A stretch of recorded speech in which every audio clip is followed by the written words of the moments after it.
Assalamualaikum warahmatullahi wabarakatuh. Selamat datang di channel saya, Imas DP Arisanti, mahasiswa PPG PAI dalam jabatan Batch 3 LP3 UIN Wali Songo. Hari ini kita akan membahas materi PAI untuk kelas 12 tentang ketentuan waris dalam Islam. Apa saja yang akan kita bahas dalam pelajaran kali ini? Yang pertama adalah pengertian mawaris. Yang kedua adalah dasar hukumnya. Yang ketiga adalah ketentuan waris dalam Islam. Yang keempat, menerapkan syariah dalam pembagian waris.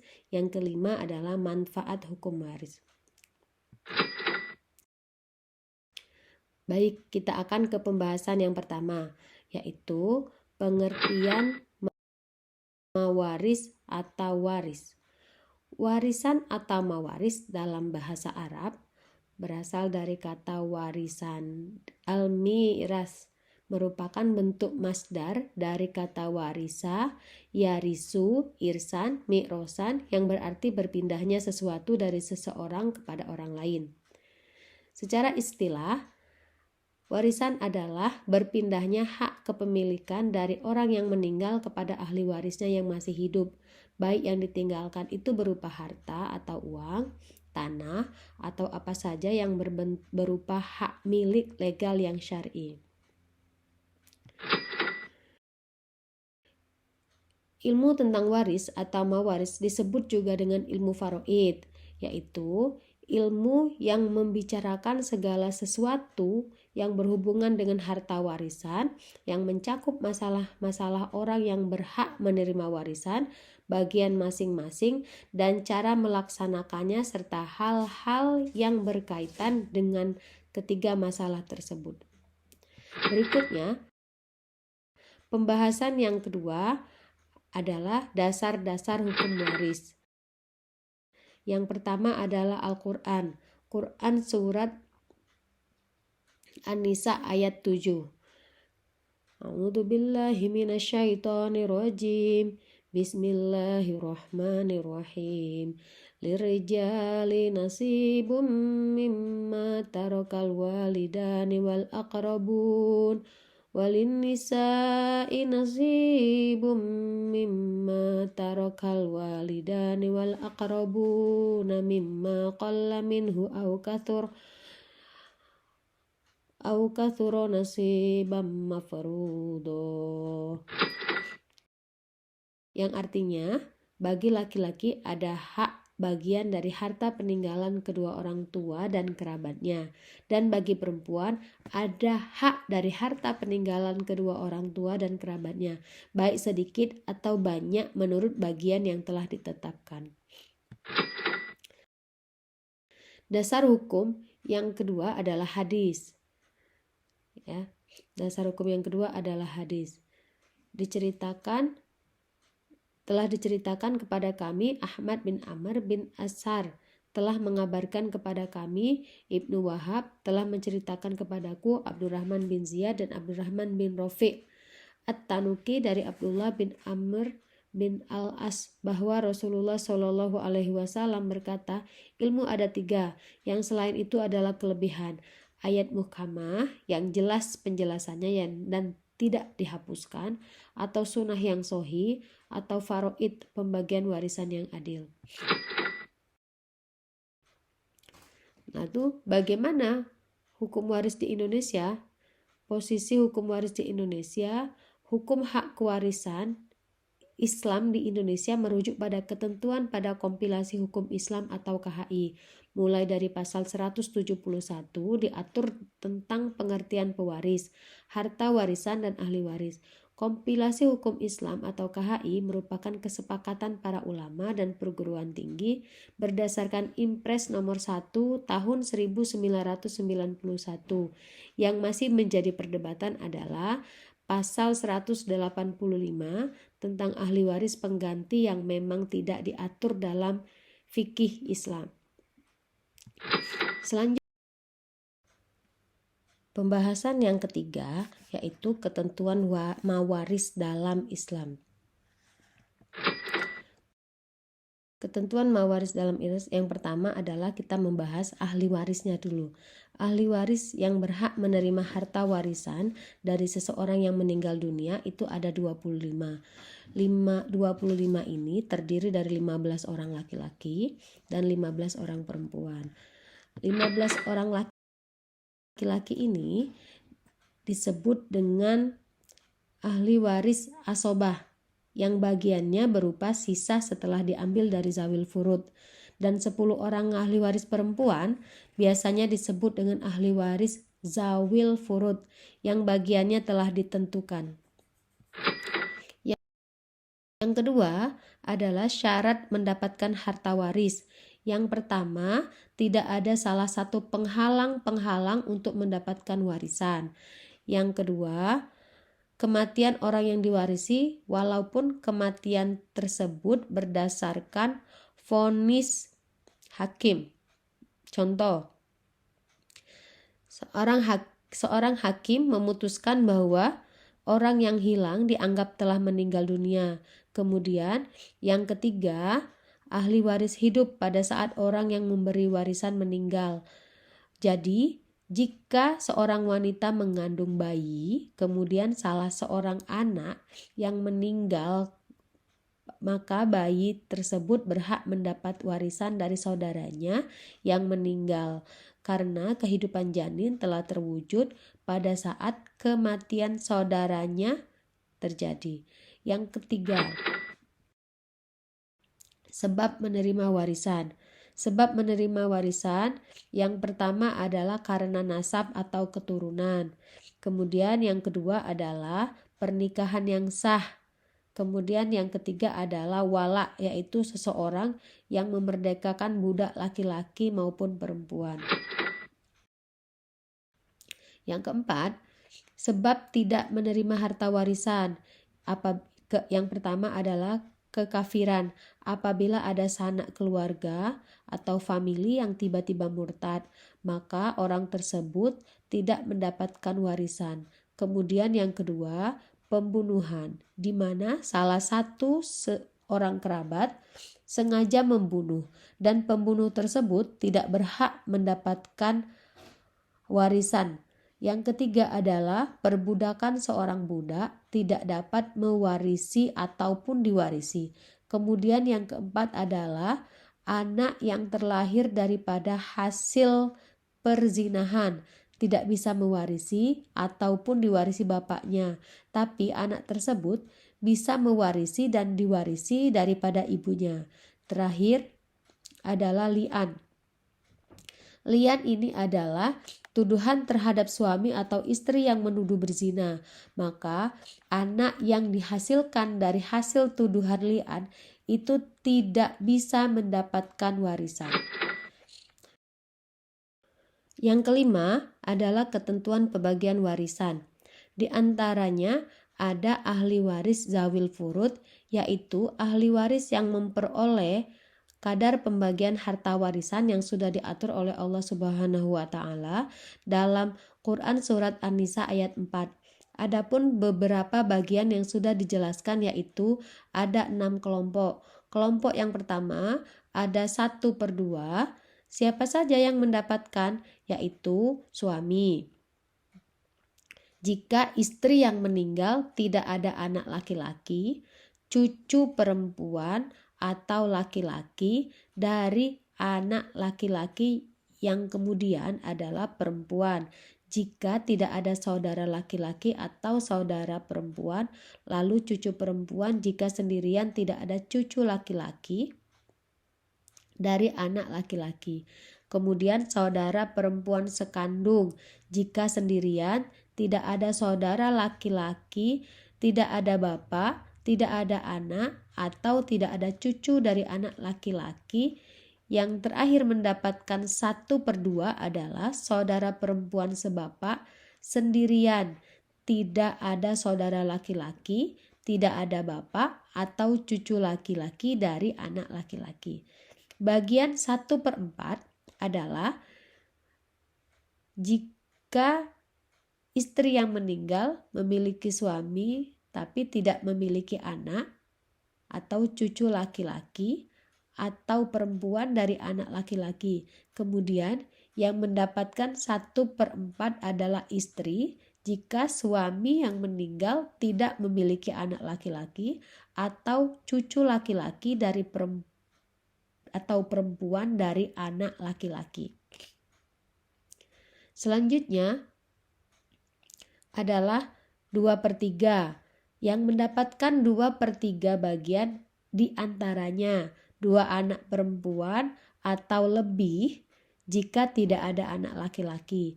Kemudian 2 cucu perempuan atau lebih dari anak laki-laki jika tidak ada anak laki-laki atau perempuan sekandung.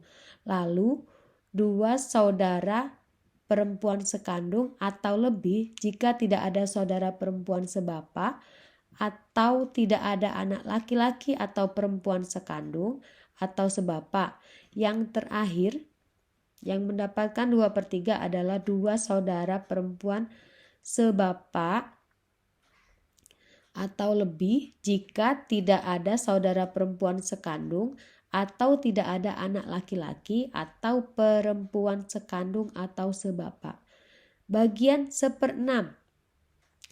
Yang mendapatkan bagian 1/6 adalah ibu apabila yang meninggal tidak memiliki anak laki-laki atau cucu laki-laki, saudara laki-laki atau perempuan lebih dari 2 yang sekandung atau sebapak atau seibu. Kemudian nenek. Nenek mendapatkan 1/6 apabila yang meninggal tidak memiliki ibu dan hanya ia yang mewarisinya. Jika neneknya lebih dari 1, maka bagiannya dibagi rata. Selanjutnya ada bapak secara mutlak mendapatkan 1/6 baik orang yang meninggal punya anak ataupun tidak. Lalu kakek. Kakek jika tidak ada bapak. Jadi kalau misalkan bapaknya tidak ada, kakek berhak mendapatkan 1/6. Kemudian saudara baik laki-laki maupun perempuan. Jika yang meninggal dunia tidak memiliki bapak, kakek dari anak laki-laki. Cucu perempuan dari anak laki-laki. Lalu cucu perempuan dari anak laki-laki apabila bersama dengan anak perempuan tunggal, tidak ada saudara laki-laki, tidak ada anak laki-laki, paman dari bapak. Yang terakhir yang mendapatkan 1/6 adalah saudara perempuan sebapak bila salah satu saudara perempuan sekandung tidak memiliki saudara laki-laki sebapak, tidak ada ibu, tidak ada kakek, tidak ada anak laki-laki. Bagian 1/8. Yang mendapatkan 1/8 adalah istri apabila suami memiliki anak atau cucu laki-laki atau perempuan dari anak laki-laki apabila suami memiliki lebih dari 1 istri, maka 1/8 itu dibagi rata di antara semua bagian istri. Bagian 1/3. Yang mendapatkan 1/3 adalah ibu jika yang meninggal dunia tidak memiliki anak laki-laki, cucu perempuan atau laki-laki dari anak laki-laki, tidak memiliki 2 saudara atau lebih baik lagi laki-laki atau perempuan. Kemudian 2 saudara seibu atau lebih baik laki-laki maupun perempuan apabila yang meninggal tidak memiliki bapak, kakek, anak laki-laki, cucu laki-laki atau perempuan dari anak laki-laki. Yang terakhir yang mendapatkan 1/3 adalah kakek jika bersama 2 orang saudara kandung laki-laki atau 4 saudara kandung perempuan atau seorang saudara kandung laki-laki dan 2 orang saudara kandung perempuan. Berikutnya adalah ahli waris asoba. Perolehan yaitu ahli waris asobah yaitu ahli waris yang perolehan bagian harta warisannya tidak ditetapkan bagiannya dalam furud yang 6, tetapi mengambil sisa setelah asobah. Asobah itu ada 2, asobah bin nasab, yang pertama, dan yang kedua adalah asobah bisabab. Asobah binasab terdiri dari asobah binafsi, yang kedua asobah bil ghair, dan yang terakhir adalah asobah ma'al ghair. Asobah bisabab adalah orang-orang yang membebaskan budak, baik laki-laki ataupun perempuan. Asobah binafsi yaitu semua ahli waris laki-laki kecuali suami, saudara laki-laki seibu, dan mu'tik atau orang yang memerdekakan budak. Arah yang mendapatkan asobah binafsi dari arah anak, seluruh anak laki-laki, keturunan anak laki-laki mulai cucu, cicit, dan seterusnya. Arah bapak, ayah, kakek, dan seterusnya dari pihak laki-laki. Arah saudara laki-laki, saudara kandung laki-laki, saudara laki-laki seayah, termasuk keturunan mereka, namun hanya yang laki-laki saja. Arah paman, paman kandung dari paman seayah, termasuk keturunan mereka, dan seterusnya. Asobah bil ghair adalah hak asobah untuk 4 kelompok wanita karena adanya asobah binafsi. Yang pertama adalah cucu perempuan, yang kedua cucu perempuan keturunan anak laki-laki, saudara kandung perempuan seayah. Asobah ma'al ghair yaitu saudara perempuan sekandung 1 orang atau lebih, saudara perempuan seayah 1 orang atau lebih. Masuk ke pembahasan yang keempat, yaitu menerapkan syariah Islam dalam pembagian warisan. Jadi, di sini kita akan coba mempraktekkan bagaimana cara menghitung pembagian warisan sesuai dengan ilmu faraid. Di sini ada sebuah contoh soal, ya. Bapak Yanto wafat, meninggalkan sejumlah harta warisan. Setelah dikeluarkan untuk berbagai hal, harta tersebut tersisa sebanyak 120 juta. Ahli waris terdiri dari istri, ibu, dan 2 anak laki-laki dan 1 anak perempuan. Hitunglah berapa bagian masing-masing ahli waris. Oke, kita harus membuat tabel terlebih dahulu. Isi tabel yang pertama, kolomnya terdiri dari ahli waris dan bagiannya, kemudian perhitungannya dan hasilnya. Kita dilihat di sini, ahli waris ada istri, ibu, dan 2 anak laki-laki dan 1 anak perempuan. Berapa masing-masing bagiannya? Istri mendapatkan bagian 1/8 karena memiliki anak laki-laki.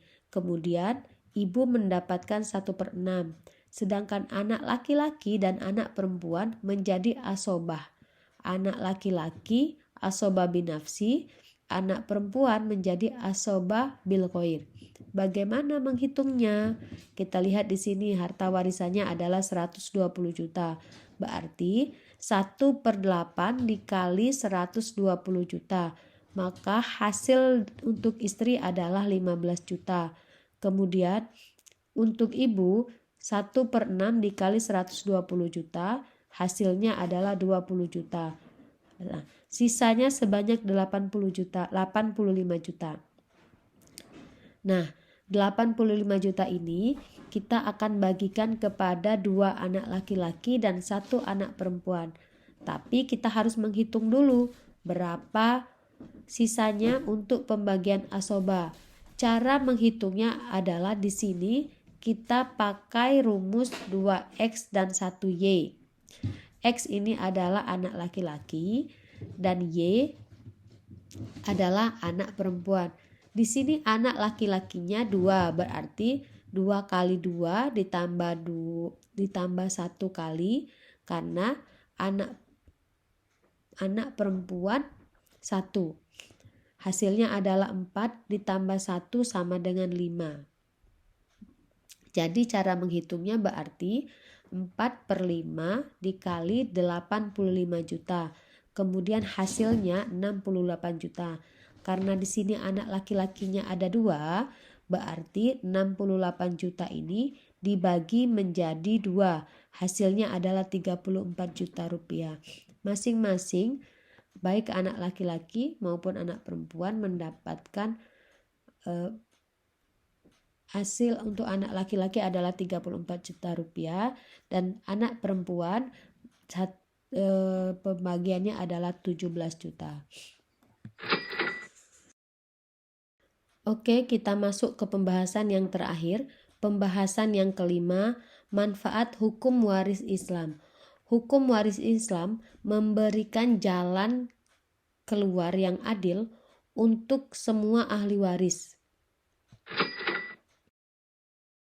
Di antara manfaatnya yang pertama adalah terciptanya ketentraman hidup dan suasana kekeluargaan yang harmonis.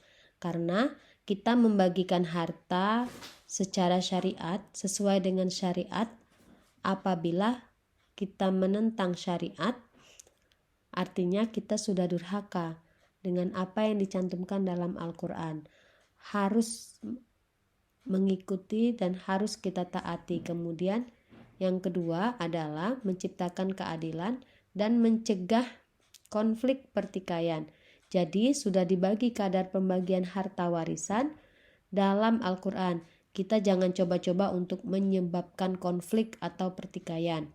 Apabila ada keluarga yang memang tidak setuju atau menentang, nah itu tugas kita adalah menjelaskan bahwa dalam Islam itu seperti ini. Ada kadar pembagian dalam urusan warisan. Alhamdulillah, kita cukupkan pembahasan kita tentang warisan dalam Islam. Terima kasih atas perhatiannya. Billahi taufiq wal hidayah. Selanjutnya mohon maaf apabila masih banyak kekurangan dan kami akhiri dengan doa kafaratul majlis. Subhanakallahumma wa bihamdika asyhadu an la ilaha illa anta astaghfiruka wa atubu ilaik. Billahi taufiq wal hidayah. Wassalamualaikum warahmatullahi wabarakatuh.